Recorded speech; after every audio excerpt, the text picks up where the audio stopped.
right, so this is where we left off.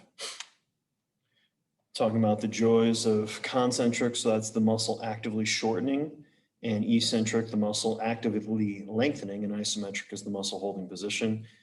Everything is going to be important there when it comes to a training program.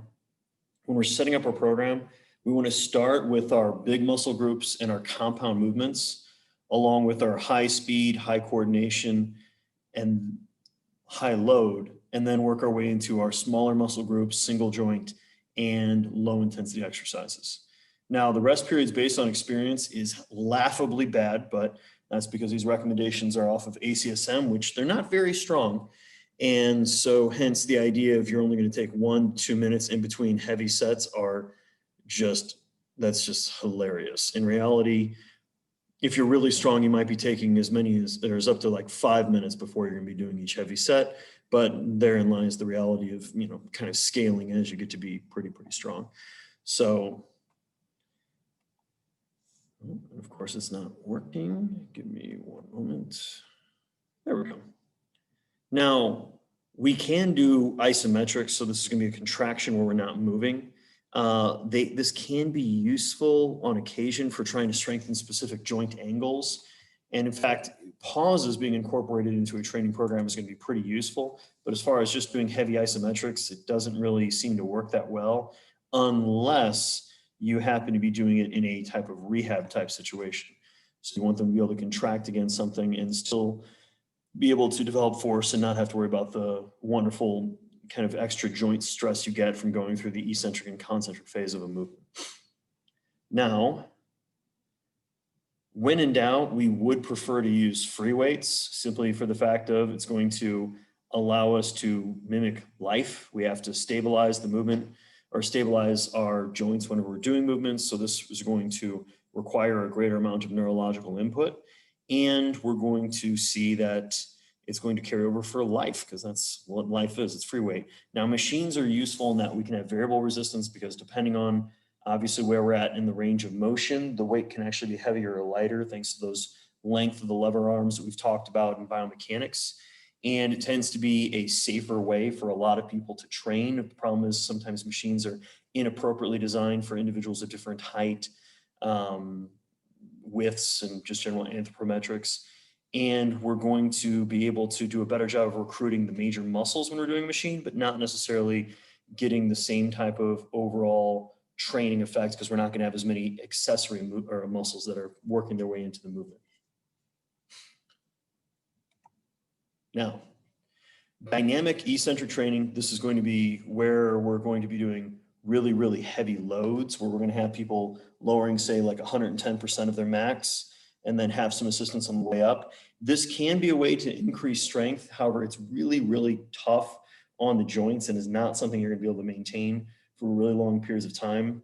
Some of the research that I've seen in this, it does increase strength significantly, but in one research study, literally 1 out of every 3 participants were injured by the end of the study from training with eccentrics. So I would definitely not necessarily do it, but you can prioritize an eccentric phase of training. And that's kind of getting into the basic idea of, triphasic training, which is effectively you spend part of your training block focusing on the eccentric portion of the movement, part of your block training on the isometric, and then part of it training on the concentric. Now, when I say eccentric muscle actions, what's going to be the most, what are eccentric muscle actions, what are they really important for in sport? Why do we care about eccentric muscle action?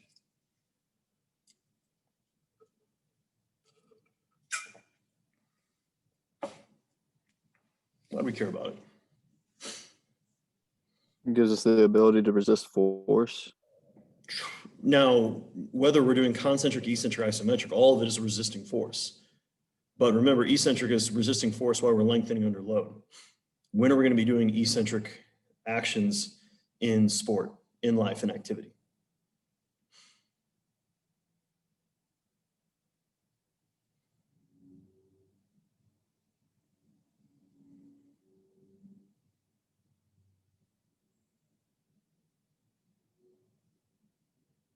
Like when you're blocking someone in football? I mean, think about it, that's concentric because you're pushing into them. and then isometric because you're trying to keep that position.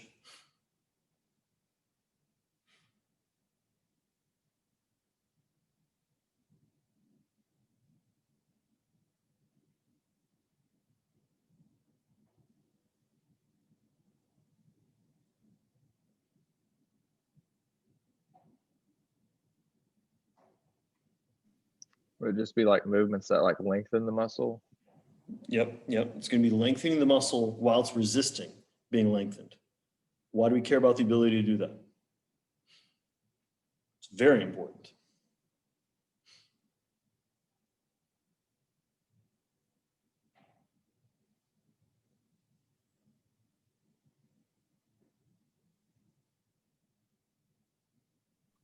Because we don't want to hurt the tendons from those muscles being used. I mean, that's definitely a part of it, and that's still going to be important for isometric and concentric.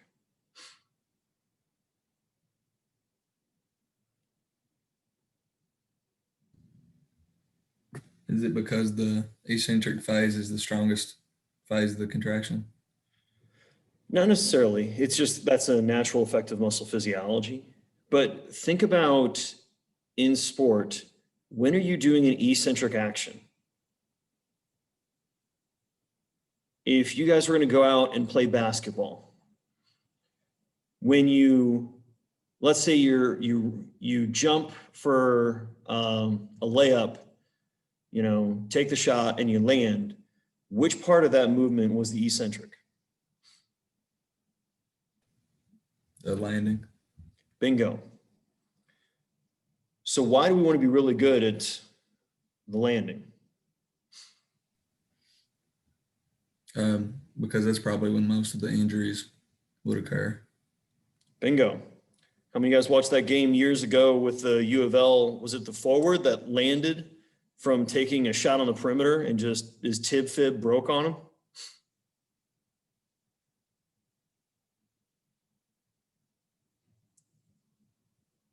Yeah. So our ability to receive force is really important because that's how you deaccelerate. That's how you land. That's how if somebody or something hits you, or at least tries to hit you, that's how you're trying to receive that force. Does that make sense why eccentrics matter? Whereas concentric, that's that accelerating yourself. That is the jumping off the ground. That is starting in your sprint. And you're going to always have eccentric and concentric all the time, but that's why we want to make sure we're training both of those components. And hence, if you really want to get stronger, you have to be doing both the eccentric and the concentric. And the eccentric is probably the bigger key for muscle hypertrophy. And that's why you see a lot of bodybuilding style programs and coaching that instruct people to control the weight on the way down. Don't just let it fall on you, but control it and then explode back up. Does that make sense to you guys?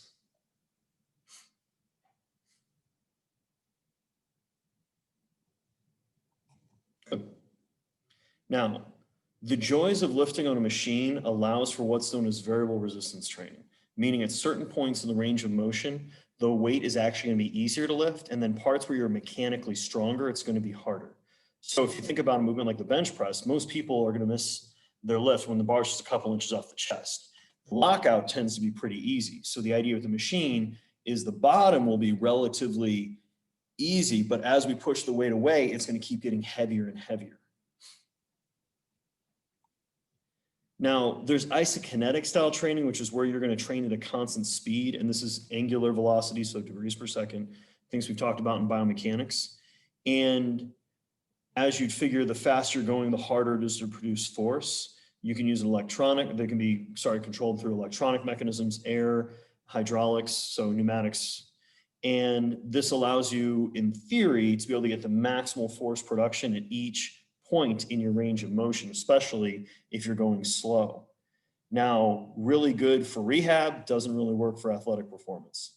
Plyometrics is just going to be effectively different types of jumps, bounds, throwing, where we're going to use the stretch shortening cycle, where we're going to do an eccentric, a quick isometric, and then a concentric. And amortization phase is usually what they refer to as that very brief isometric. And this is a good way to effectively build not just strength in the weight room, but really have you learn how to effectively convert that over into speed and power. Now, plyometrics, we're just talking about a rate of force development tool. So a rate of force development tool that's really simple would be like the picture below of just doing jumps up to a box. One that's really complicated is going to be doing something like a power clean or a snatch, which, yes, it requires a lot of joints, move through a lot of different ranges of motion at very different speeds. So they're going to naturally be a bit more difficult to do and do well. Now, you can also just skip the entire neurological system and shock the person into getting muscular contraction. Now, this can be useful if someone's coming back from surgery and help with strength loss due to immobilization. Now, this is not a really good thing to utilize with people that are in shape, but it is an option. If you guys ever want to try it, you can try to talk the athletic trainers into letting you go and do Russian stim on yourself. It is crazy uncomfortable, which is another term for painful, and doesn't really give you any extra performance gains from anything I've seen in the lit. But you do get to shock yourself with a car battery. So I guess that's cool, right? Now, when we're thinking about training, don't think of it so much as, you know, we need more core strength. The basic idea is we need to make sure that we don't have any points where we effectively have what's known as a force leakage. Anytime that you're not able to 100% transfer the force from one area to the other, you've leaked force. It could be because you aren't able to keep your core tight. You aren't able to stabilize your shoulder. You aren't able to put your elbow in a good angle. You're not able to apply that force through your hand because of a weak wrist. And then same thing could be true with the angle of what your hip is creating for where your knees lined up, the strength of your ankle, the strength of your foot. So there's a lot of different ways to go at it.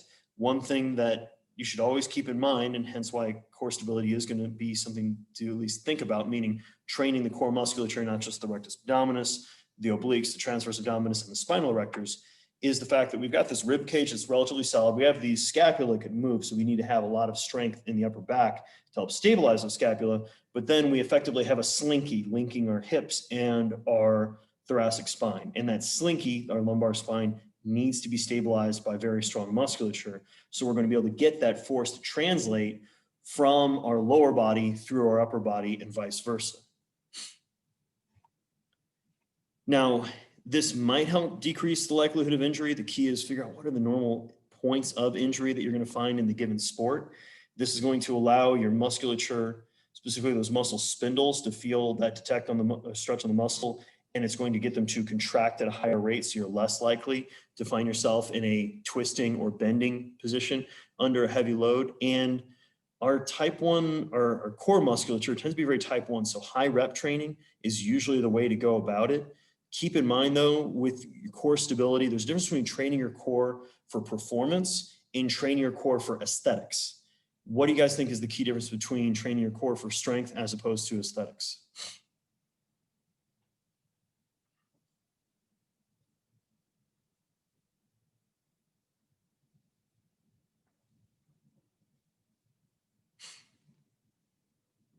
Potentially resistance. Yeah, you're probably going to use more load if you're training them for strength. What else?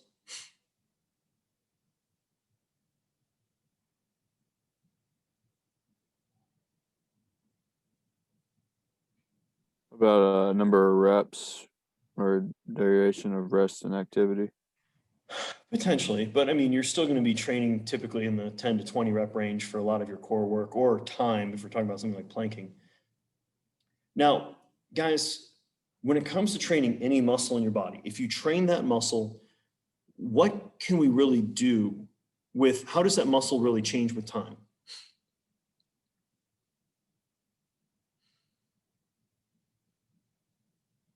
What's really the only way that our muscles change over time? If we're talking about strength performance.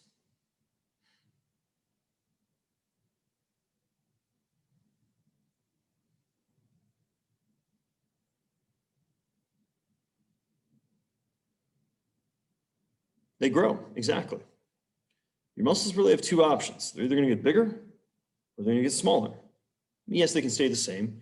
And yes, we do have some changes going on inside of the actual muscle, meaning we can have that fiber type transitioning, we can have more enzymes related to different metabolic processes. But the simple reality is, as we train a muscle, it's going to get bigger. So what do you think is going to happen over a long enough period of time of really training your core to be strong?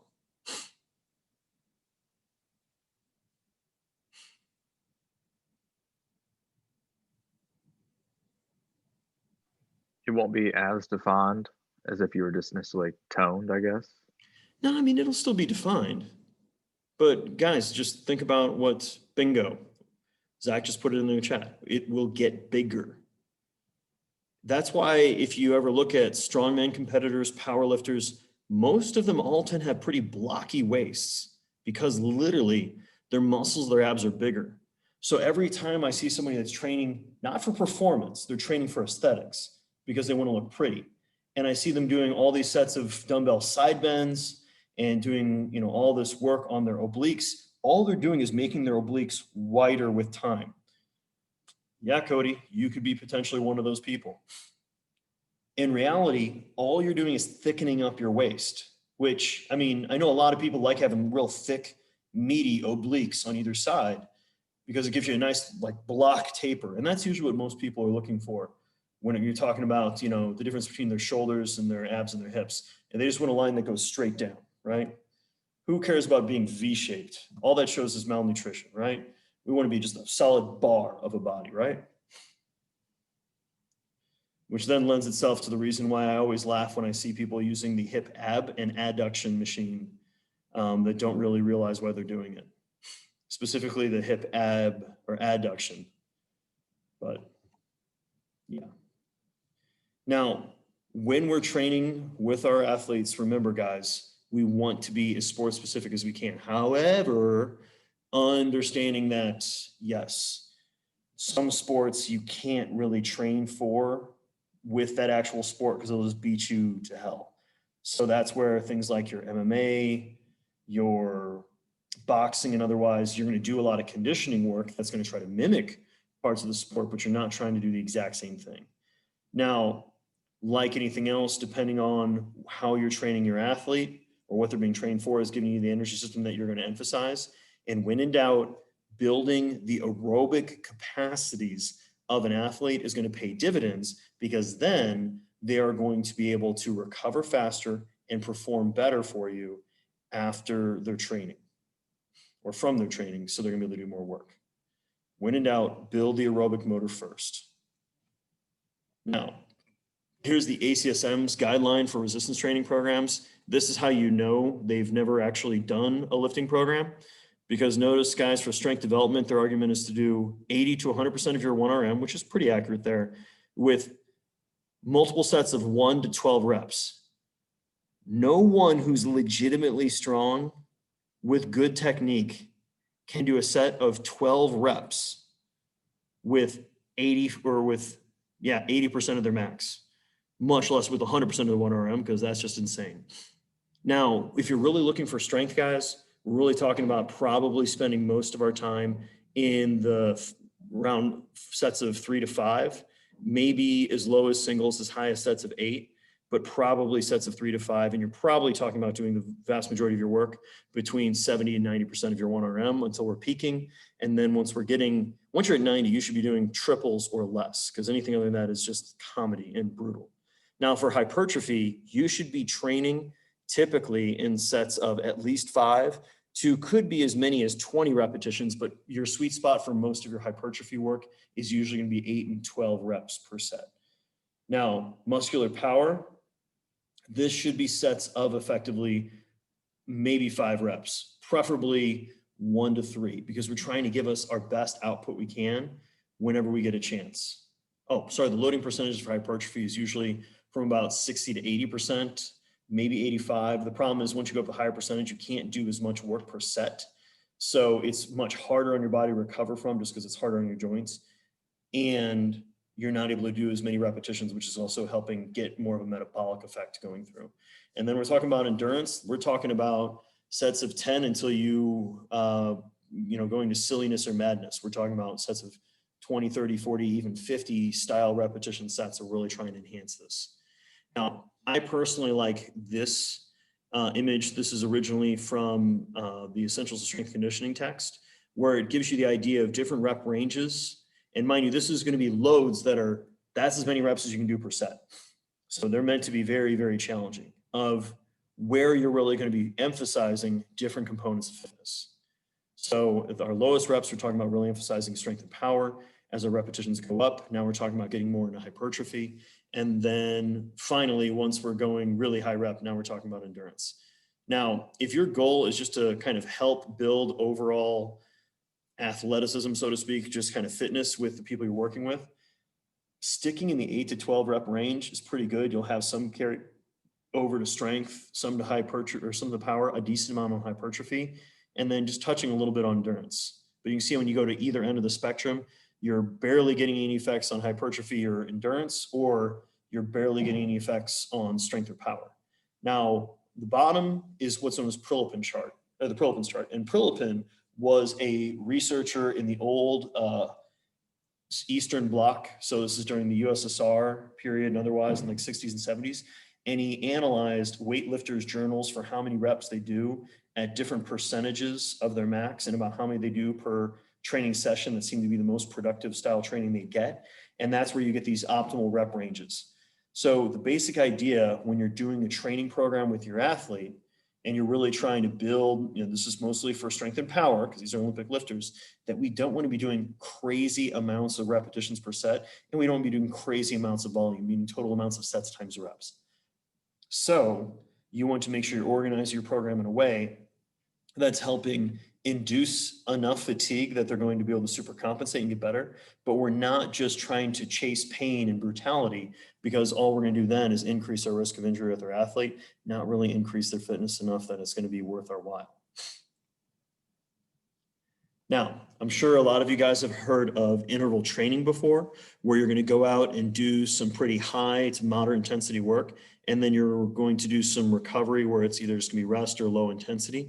This is a great way to help yourself recover from your or not recover from the work you're doing, but still really focus on those energy systems. So if, depending on who we're working with, you might have them do these types of situations where they're going to do a sprint followed by a jog, or a sprint followed by a walk. But the basic idea is that we're training both that anaerobic system, but then we're still putting enough stress on the aerobic system that it's helping us clear that lactate and become better at not just tolerating the lactate, but clearing it so we can do more and more work. Now, this can be useful for pretty much any single sport or activity. The key is, like anything else, you're first going to figure out, okay, what's going to be our mode? Typically, it's going to be some form of running. And then, okay, how long is our exercise interval? How far are we going to have them go? How many reps are they going to do? What's going to be the total amount of rest or active recovery they get? And what are they going to be doing during this recovery? So let's take, for example, we're going to try to do interval training with an offensive lineman on a football team. Okay. What type of exercise do you think is going to have the greatest amount of carryover to what they're really going to be doing with being an offensive lineman? So the rate's probably going to be maximal effort, because that's really what happens once the ball is snapped. But what are we going to do? What are we going to choose for a mode? What would be a good mode for them?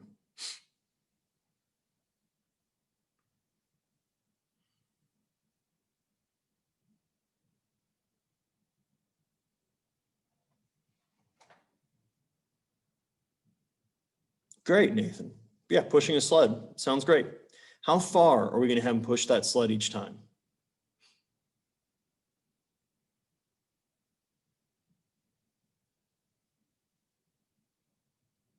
Okay, short burst, but let's quantify it, Raquan. Yeah, 5 to 10 yards, maybe as many as 15. And we're going to load it up heavy enough that we're not going to really try to do a whole lot. Now, how many reps and sets are we going to have them do in each training session?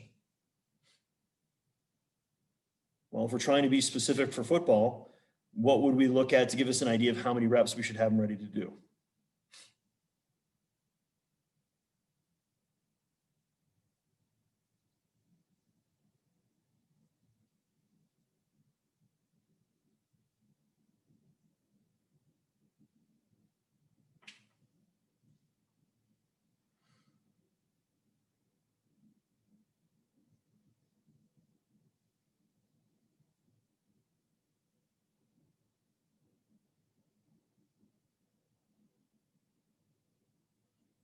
Yeah, figure out how many plays they're going to do in a typical drive. And then how many drives are they going to have typically in a game. So that gives you the number of reps you're going to have them do and how many sets. Okay, how are we going to figure out the rest / active recovery? What's that going to be?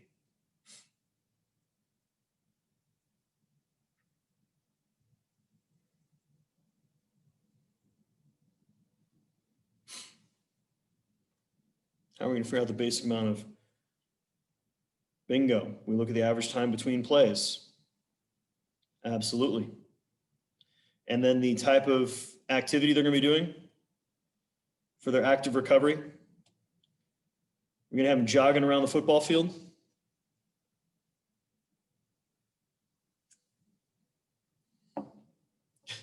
We're probably just going to have them walking. We're going to have them walking, Nathan.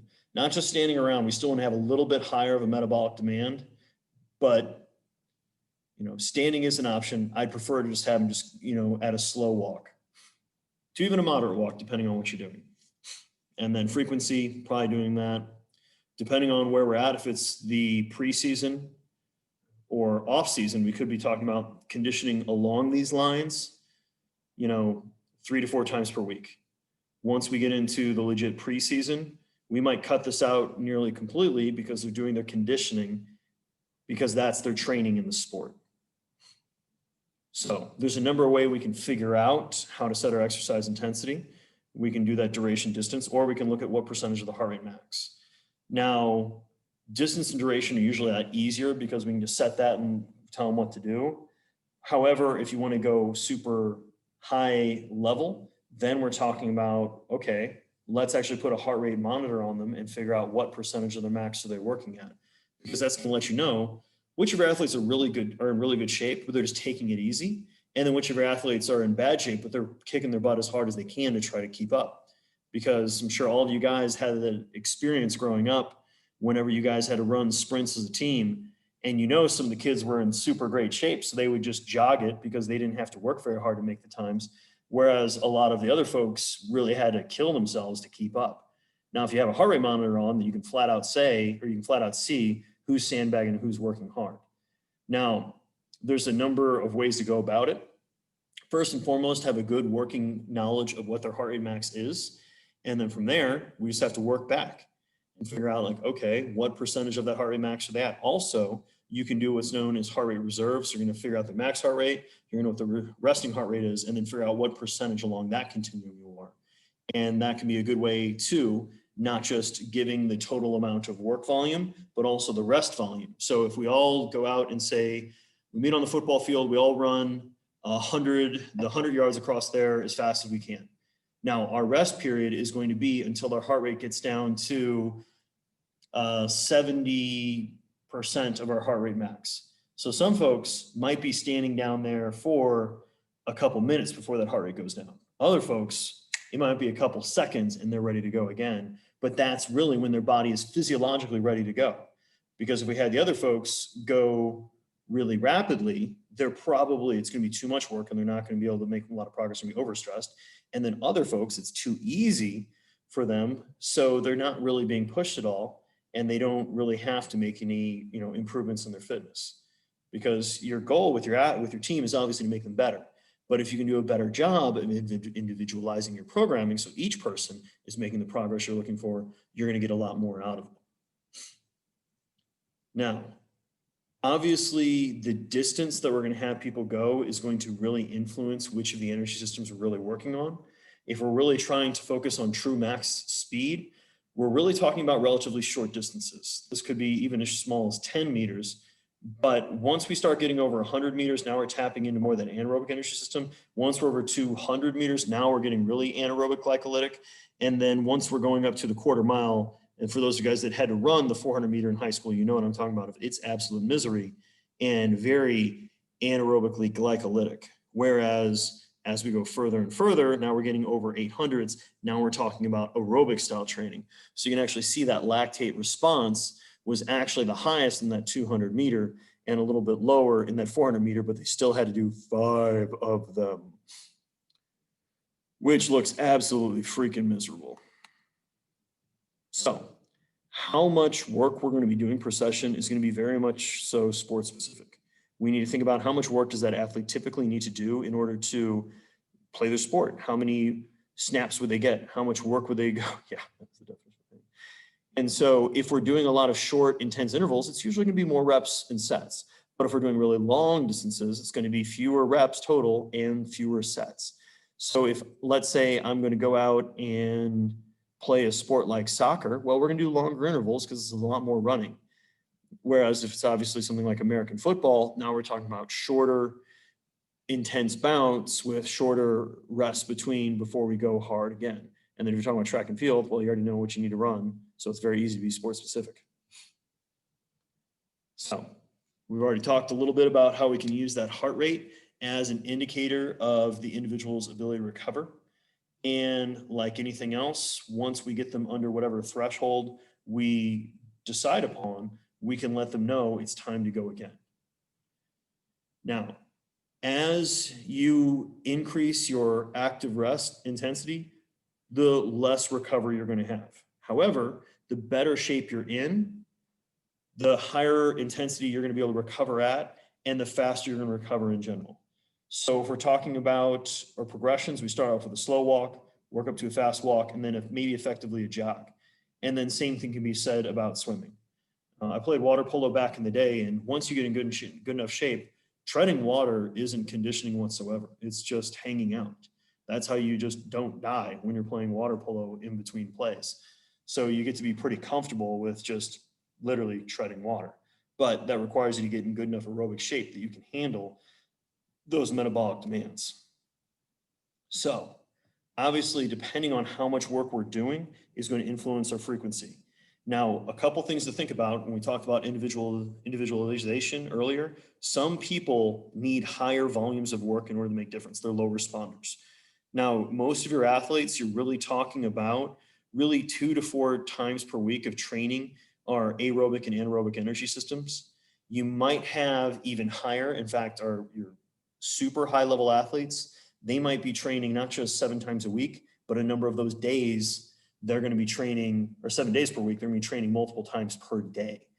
And, you know, the energy system training is sometimes what is the sport in general. So that's what they know they need to focus on and really try to develop. Now, LSD, long, slow distance, is probably one of the best ways to just build aerobic capacity.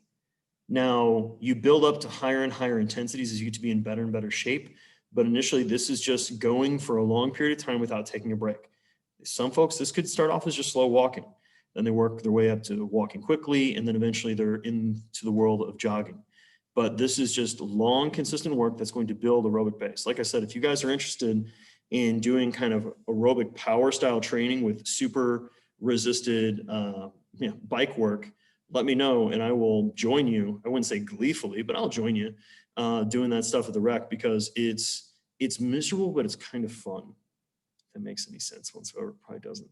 But that can be a really good way to help build not just that aerobic base when we talk about the general effects on your heart and your blood volume, but also the specific parts on the capillarization to the muscles of your lower body, and in theory, giving you a better carryover to your sport. You can do the same thing with really heavy resistance sled work. And if somebody wants to do that and they're not going to quit and they're going to show up when they say they are, I'm not opposed to joining you.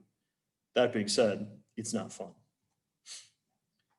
So with our long, slow distance, we're talking about just keeping a consistent heart rate. We want to make sure that we're below that anaerobic threshold. So that percentage of your heart rate max really hinges upon how good of aerobic shape you're in the first place and where you're going to hit that lactate threshold. Once we have that accumulation of lactate, eventually you're not going to be able to keep that up. Now, this is going to get to be pretty ridiculous over long periods of time, where you can have crazy amounts of volume you're doing in this, meaning running for 15 to 30 miles per day. And this isn't so stressful on your cardiorespiratory system because you're not going that high of intensity, but this is going to involve obviously a lot of pounding on your joints, specifically when we're talking about things like running. If you're going to be doing a lot of LSD and you're an athlete, you're cross training, this is where you can see the purpose of using something like an elliptical, using something like one of the Schwinn airdyne, or even that resisted cycling where you don't have as much impact. So it's going to be a little bit easier on your joints.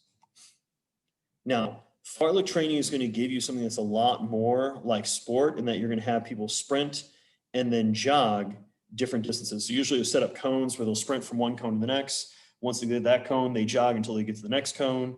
And then they can maybe even have a little walk from one cone to the next and then back to sprint again. And you can change up the distances depending on how good a shape your athlete's in, but it gives them some variety. And you can do the same type of thing where you can have them go and maybe they run the flat or jog the flat, walk down the hills, and sprint up the hills. So you can naturally kind of give differing intensities depending on what we're trying to do. Yes, absolutely awful, Jordan.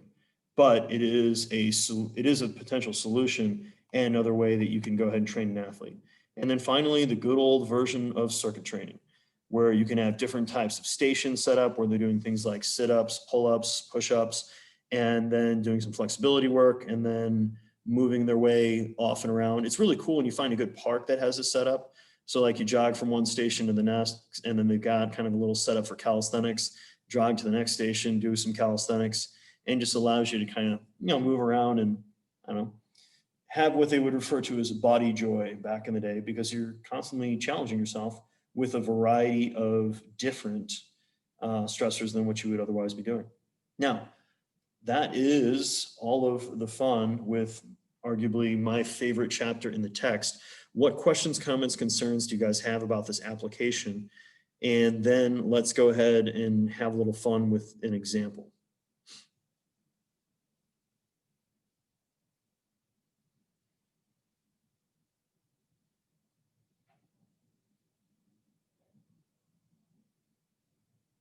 Any questions, comments, concerns?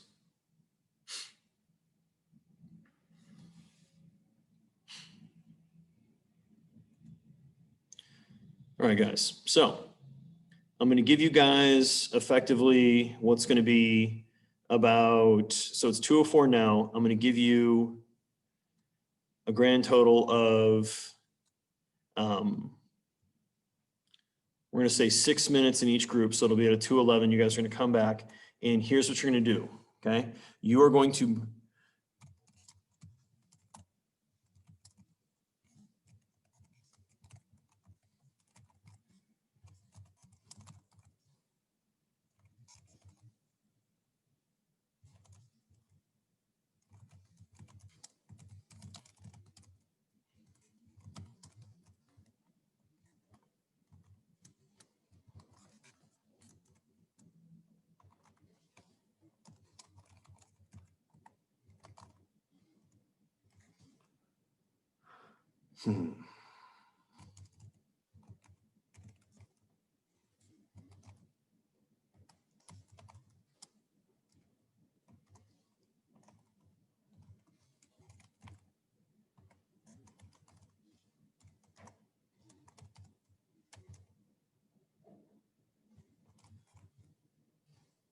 Hey, I spelled it right on the first time.